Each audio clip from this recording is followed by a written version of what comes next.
This is the video that I'm going to show you how do we use the potential to calculate the charge density to calculate potential. So first I want to show you the coordinates related. Suppose this is on page, I think it's page 66. Yeah, so this is what we are going to be interested in. Now as you can see from the figure, essentially you have a x-axis, like, oh sorry, y, the z-axis look like this. Here's x-axis, here's y-axis. The field point is on this z-axis. Now you have a sphere. Let me draw a little smaller. And suppose I'm going to choose the surface element or volume element, doesn't matter. Suppose here is one particular element which I'm interested in.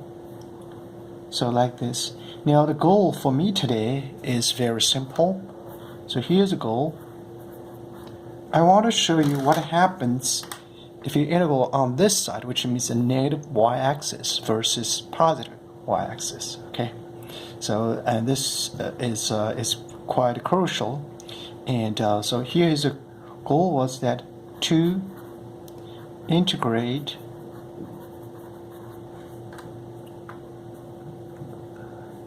over a surface.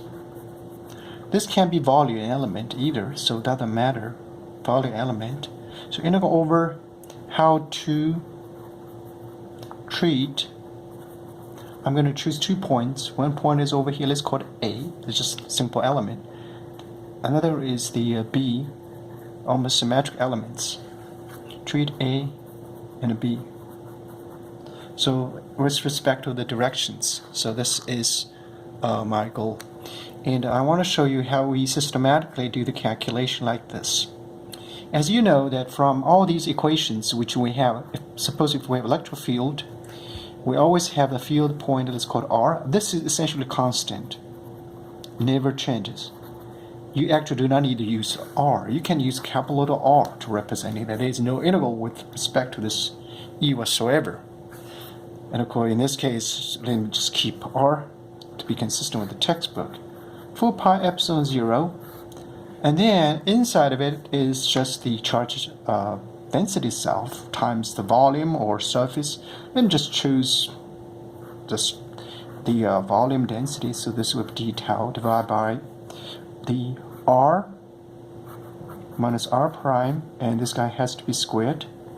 If this is the scalar, that's the only one that I need to deal with. The trouble was that this is not a scalar, it's a vector. So in other words, you have an extra term which comes out like this. This just tells you the directions. It's prime. Now you see there are 2 places should be special treated. One is that the integral inside of it, you have an R, which is always there. It cannot be changed, whatever you do. Second, and it also has the directions, deal with that. So as explained in the last video that I showed you how you get rid of these. Today's goal is try to show you what happens if these two are the opposite point. Just to make things a little bit more clear, I prefer to use a ruler. So I just project onto the y direction alone because the rest of these stay the same. There's no difference. So here is my z-axis, here is my y-axis. And this is point A, and this is point B. So I'm going to show you which direction the electric field is going to be. Let's just, for simplistic, suppose this side carries a positive charge. So now you can see the contribution to this point over here is over this direction. Okay, in other words, just go this direction. Can you imagine if it stays here and the positive charge of the field line go that way? We're going to hold off B for the moment, and we'll show you why we need to hold it off. Let me redraw this arrow again in the 3-dimensional. So now in order to do 3-dimensional, we draw an x-axis over here. And the reason we draw 3-dimensional is very crucial, because the theta angle here, it will stay the same even you treat point B but the phi angle will be different. And this phi angle is from x-axis all the way to y-axis. And you will get confused. Is that here is the charge, and is that the integral from here all the way to this positive charge? That's the angle which we are looking for. It's incorrect. What I actually need to do is that, did you see you have a vector here? I project this vector. As I said, the vector can be moved. I move over here. Just watch carefully how I did it. So here's over here. And I have a projection like this. I didn't do anything, just move this vector down here. Now when you project onto the xy plane, now you see you can find the angle. Suppose, I don't know where it projects onto.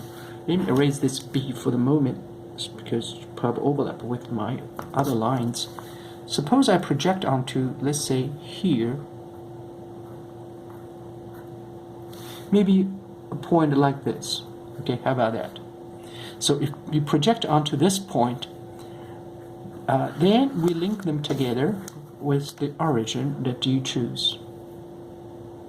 So link them together. So now, at this time, we're going to find the phi. So this phi angle is not, let me show you what it is not. It's not from positive x-axis to the charge